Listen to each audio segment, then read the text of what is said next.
మోహిత్ గారి ఆధ్వర్యంలో సుమారు 200 పైగా యువత ఈ రోజుమెంట్ నియోజకవర్గ ఇన్ఛార్జ్ భానుశ్రీ సత్యనారాయణ గారు అయినవడం జరుగుతుంది.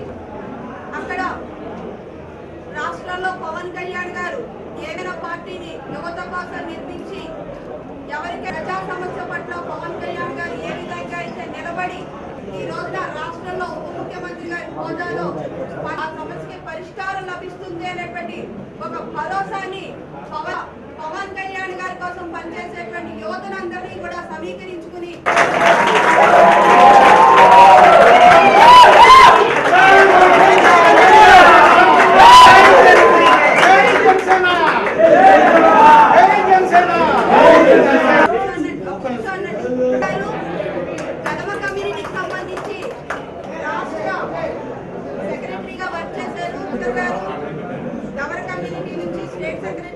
రాష్ట్ర స్టేట్ సెక్రటరీగా ఆయన వ్యవహరించారు. వెల్కమ్ అండి. 44వ వార్డు నుంచి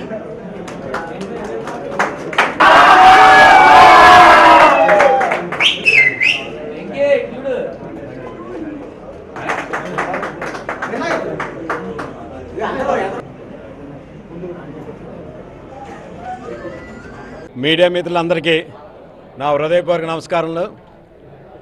ఈరోజు రాజ్యాంగ నిర్మాత డాక్టర్ బిఆర్ అంబేద్కర్ గారి జయంతి సందర్భంగా ముందుగా ఆయనకి జయంతి శుభాకాంక్షలు తెలుపుతూ ఈరోజు మన దేశంలో సామాజిక న్యాయం కానీ మనం ఇప్పుడు అనుభవిస్తున్న హక్కులకు కానీ దీని అంతటికీ కారణం అంబేద్కర్ వంటి మహానుభావుడు వల్లే. అటువంటి మహానుభావుని ఒక కులానికి కొన్ని కులాలకే అండగలుగుతున్నాడు. ఇది చాలా అన్యాయం. ప్రతి ఒక్కరు కూడా గమనించుకోండి. ఒకే కులానికి ఆపాదిస్తే అంబేద్కర్ గురించి మీకు ఏమీ తెలియనట్టే లెక్క.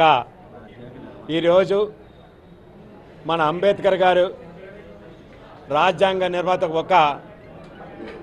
మన ప్రపంచ మేధావులో మొట్టమొదటి వ్యక్తిగా భావించవచ్చు. ప్రతి ఒక్కరు కూడా ఈరోజు మహిళలు హక్కు కోసం 33% వచ్చిందంటే దానికి కారణం డాక్టర్ బాబా సాహెబ్ అంబేద్కర్ గారు. ఇందులో ఏ కుల వివక్షనైనా ఉందా? మీ అందరినీ ఒకటే అడుగుతున్నా.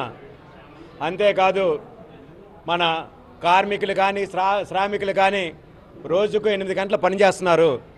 దీనికి కారణం ఆ రోజు బాబాసాహెబ్ అంబేద్కర్ గారు రాసిన రాజ్యాంగంలో అది ఒక హక్కు.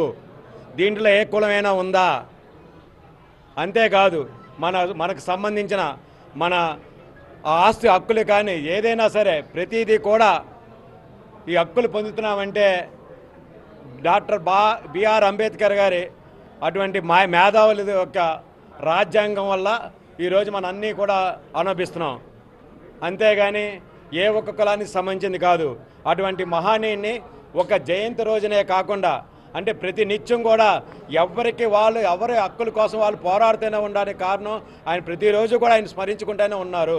కానీ మూలాలు మాత్రం మర్చిపోకూడదు. అందుకని మరొక్కసారి ప్రజలందరికీ దేశ ప్రజలందరికీ కూడా తెలియజేసింది ఏంటంటే ఆయన ఒక వర్గానికి సంబంధించింది కాదు, భారతదేశ ప్రజలకు సంబంధించిన వ్యక్తి. అటువంటి మహానీయుడికి ఈ విధంగా జనసేన పార్టీ రాజమండ్రి కార్యాలయంలో ఘనంగా నివాళులు అర్పిస్తున్నది చాలా ఆనందంగా ఉంది. అంతేకాదు ఈరోజు మరొక ముఖ్యమైన విషయం ఏమిటంటే మోహిత్ గత వైసీపీ ప్రభుత్వంలో ఆయన మంచి యాక్టివ్గా ఉండి ఈరోజు వాళ్ళ బృందంతో అలాగే మోహిత్ ఒకడే కాదు, అదే ఒక నర్సబెల్లి అర్స ఆయన కూడా వెలమ కమ్యూనిటీకి సంబంధించిన వ్యక్తి. ఆయన స్టేట్ ఎక్స్ సెక్రటరీగా కూడా ఆ కమ్యూనిటీలో చేశారు. ఆయన కూడా ఈరోజు మన పార్టీలో జాయిన్ అవుతున్నారు. అంతేకాకుండా గవర సామాజిక వర్గానికి సంబంధించిన ఆయన రాజశేఖర్ గారు, ఉదయ్ భాస్కర్ గారు కూడా ఈరోజు మన పార్టీలో జాయిన్ అవుతున్నారు. అంతేకాకుండా చాలామంది వినయ్ గారు, రాజశేఖర్ గారు వీళ్ళందరూ కూడా సుమారు అన్ని రాజమండ్రిలో ఉన్న అన్ని వార్డులకు సంబంధించి మన మోహిత్ ఆధ్వర్యంలో వీళ్ళందరూ కూడా జాయిన్ అవుతున్నందుకు మోహిత్ని వాళ్ళ మిత్ర బృందాన్ని వీళ్ళందరినీ కూడా హర్ష గారిని ఉదయ్ భాస్కర్ గారిని అందరినీ కూడా రాజశేఖర్ గారిని వీళ్ళందరినీ కూడా పార్టీలోకి ఆహ్వానిస్తూ మీరందరూ కూడా శ్రీ పవన్ కళ్యాణ్ గారి ఆశయాలకి సిద్ధాంతాలకి నమ్మి మీరు వచ్చినందుకు, అదేవిధంగా మీరు ఈ సిద్ధాంతాలని ఈరోజు భారతదేశమే గర్వించదగ్గ వ్యక్తి ఎవరైనా ఉన్నారంటే శ్రీ పవన్ కళ్యాణ్ గారు. ఎక్కడో 25వ స్థానంలో గత ప్రభుత్వంలో ఉన్న పంచాయతీరాజ్ శాఖని ఈరోజు భారతదేశంలో మొట్టమొదటిగా ర్యాంకు తీసుకొచ్చిన వ్యక్తి శ్రీ పవన్ కళ్యాణ్ గారు. అంతేకాదు ఆయన తీసుకున్న శాఖలకు సంబంధించి ఏ విధంగా చేస్తున్నారు మీరు అందరూ గమనిస్తూనే ఉన్నారు. ఈరోజు ప్రజలు ఎన్డీఏ గవర్నమెంట్కి బ్రహ్మరథం పడుతున్నారంటే దానికి కారణం శ్రీ పవన్ కళ్యాణ్ గారు. అందువల్ల మీరందరినీ కూడా మరొకసారి పార్టీలోకి ఆహ్వానిస్తూ ఆయన యొక్క ఆశయాలు సిద్ధాంతాలు ప్రతి ఒక్కరిలో తీసుకెళ్లి పార్టీని మరింత బలోపేతం చేస్తారని మనస్ఫూర్తిగా కోరుతున్నాను. జై భీమ్.